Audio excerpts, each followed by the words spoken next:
so a patient comes in pregnant, early pregnancy, with one-sided abdominal pain as well as mild vaginal bleeding. And on further investigation, we find that she's got an ectopic pregnancy. So when you talk ectopic pregnancy, it's very important to classify whether we're talking about a ruptured or an unruptured ectopic pregnancy.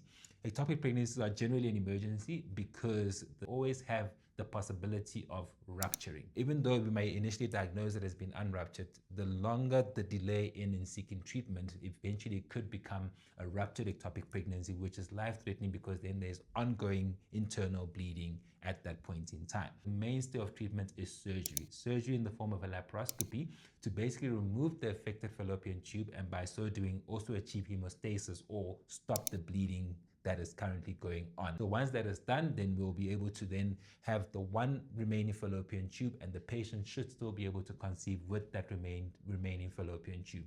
Key thing with ectopic pregnancy is that it is a medical emergency. So once the diagnosis is made, prompt management is essential so as to avoid a rupture and internal bleeding. Many women with ectopic pregnancies will be able to conceive later, and it may not necessarily result in ectopic pregnancy provided the other tube is of a functional and patent status. For more information on ectopic pregnancies, please download the GynaeWorks app, read the book, play the games, get informed, and if you have any symptoms in early pregnancy that worry you, please speak to your gynecologist and get an appointment to get checked out.